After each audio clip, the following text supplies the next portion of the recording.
So, herzlich willkommen in diesem Video, wo wir heute über die Schwachstellen und Nerven der S1000R reden wollen.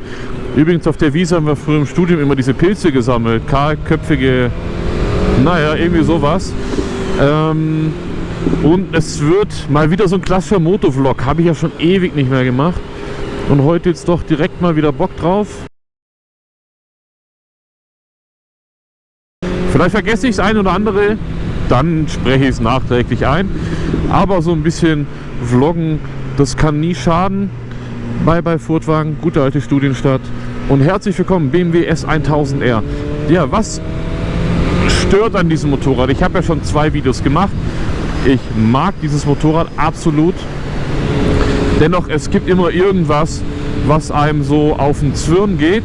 Und darum soll es heute gehen, falls ihr beabsichtigt, so ein Motorrad zu kaufen. Heute nur, ja fast nur die negativen Sachen zu diesem Bike. Und fangen wir einfach ganz vorne unten an. Das wären die Bremsen. Und zwar gab es die anfangs mit 2 verschiedenen Bremssätteln. Beziehungsweise die allerersten Modelle hatten die Bremssättel, wo da stand dann BMW drauf. Und die waren von Hayes. Dann gab es da Probleme und dann wurden die getauscht auf Brembos. Und da war auch die Empfehlung, immer die von Brembo zu kaufen. Die von Hayes, das waren, meine ich, keine Monoblocks und ich weiß nicht, ob die gefügt waren oder geschraubt. Aber auf jeden Fall haben die gesuppt. Auch nur, also nicht immer, aber unter speziellen Bedingungen.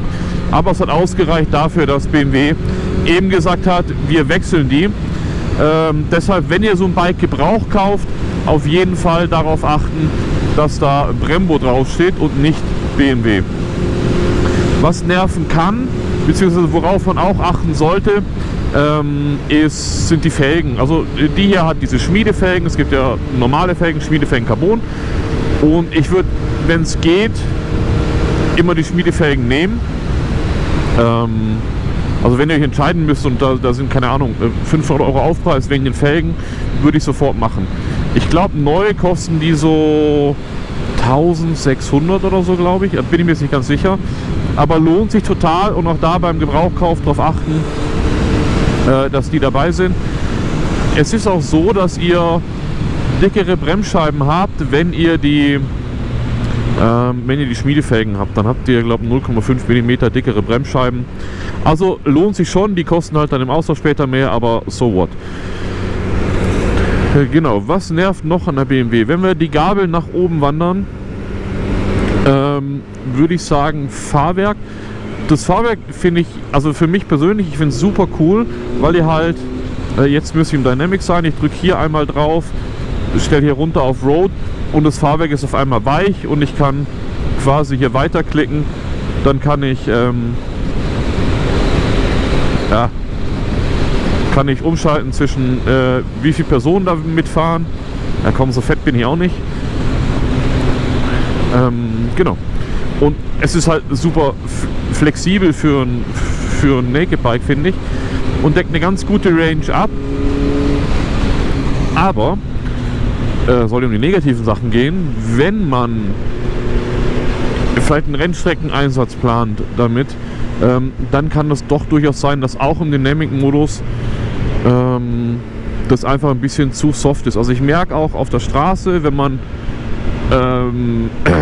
wie formuliert man das jetzt?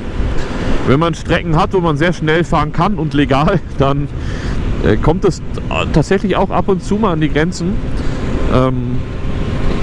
Einfach im Hinterkopf behalten, wird sicher alles gehen, nur wer richtig hart ballern möchte, der könnte da Problemchen kriegen. Wir wandern weiter hoch. Was war Display? Display, eins der geilsten, auch Bedienung bei diesem Display und dem ganzen Menü finde ich einfach legendär. Ich habe es am Anfang gehasst, aber irgendwann findet man sich so schnell zurecht, dass man wirklich gut durchkommt. Man kriegt so viele Sachen angezeigt, auf alles, was man möchte. Und wenn man es mal geschnackelt hat, wie es funktioniert, kann man da ganz schnell hin und her springen. Ihr seht Schräglagenanzeige, was haben wir jetzt Zeit im Losfahren? 35 Grad, wow. wirklich geil.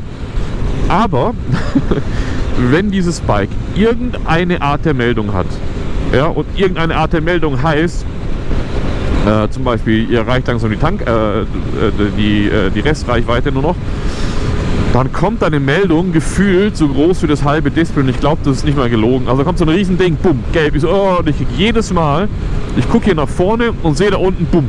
Und das schreckt mich dann so ein bisschen und dann, ja, Tankreserve erreicht. Das ist mindestens die Hälfte vom Bildschirm. Und dann ist ja auch so, das Bike hat so Reichweite 200 bis 240 Kilometer, je nachdem welcher Modus und wie man fährt. Kommt die Restreichweitenanzeige, wenn noch 70 Kilometer übrig sind. Oder 65. Also erstens mal ist es echt früh. So 30, 35 würden auch reichen, weil danach ist wieder gelb, da kommt eine Fehlermeldung und es nervt einfach. Und jetzt kam vor die Meldung, Funkschlüssel nur noch 50%. Wieder, boom, Riesenmeldung mit dem Zusatz unten dran, ja, aber ist egal. Also du musst nichts machen, geht trotzdem noch weiter, irgendwie so. Wo ich mir auch denke, Leute, muss das so sein? Balim, das haben wir durch. Dann Lenkerposition. Der Lenker ist schon wirklich weird. Also der ist, der geht halt gar nicht nach oben, der ist einfach irgendwie so gerade und dann noch nach hinten gekröpft.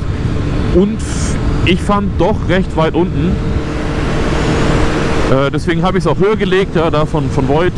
Die Lenkerhöhen kann ich hier unten in die Videobeschreibung packen. Damit finde ich es dann durchaus kommod und es ist halt einfacher als den Lenker zu tauschen. Ist es nicht dramatisch, aber wenn man ein komisches Sitzgefühl hat am Anfang, denkt einfach dran, der Lenker ist schon ein bisschen strange. Und wenn wir es gerade schon von Lenker haben und dem ganzen Bedienen dieses Motorrades, dieses Rad, wenn man das mal gewohnt ist, ich fand das ja so furchtbar am Anfang, also das Fett ist eine komplett total Katastrophe. Wenn man es dann mal gewohnt ist einfach endlos geil. So, hier fahren wir einmal kurz über den Parkplatz. Ist einer meiner Lieblingsstellen im ganzen Schwarzwald. Einfach, weil man den Todesausblick hat. Geil, oder? Ich hoffe, ihr könnt es erkennen. Es ist einfach nur schön. Oh, ich liebe das. So stelle ich mir einfach Schwarzwald vor.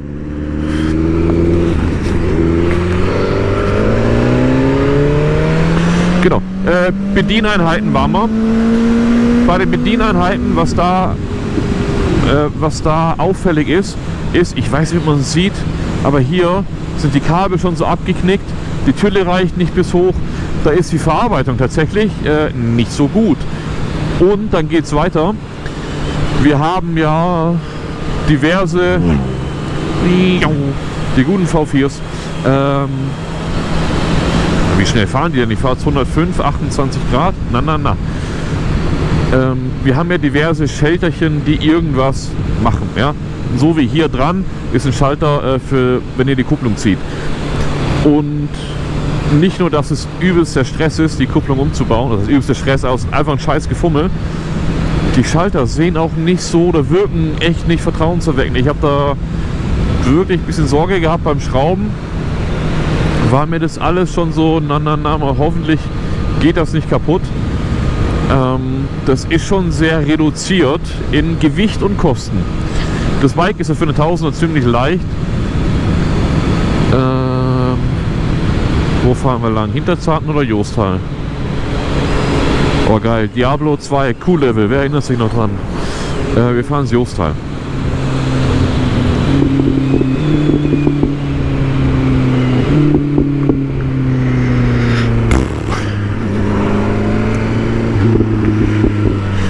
Es geht dann noch weiter, da müsst ihr vielleicht den vorderen Teil des Motorrades verlassen. Der Schmutzfang da hinten, der hintere Fender über dem Hinterrad, jawohl, der ist mit Plastiknieten in der Schwinge befestigt. Und das sind halt literally die Dinger, die man im Auto auch so findet, die dauernd abbrechen.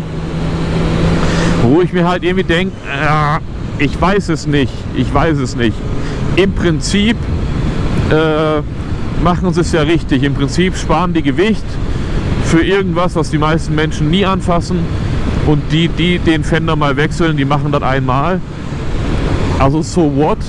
Und wenn ich komplett am ganzen Motorrad mir an den Stellen Schrauben sparen kann und Gewicht sparen kann, dann haben sie eigentlich alles richtig gemacht. Aber es wirkt halt dann irgendwie nicht so mega hochwertig.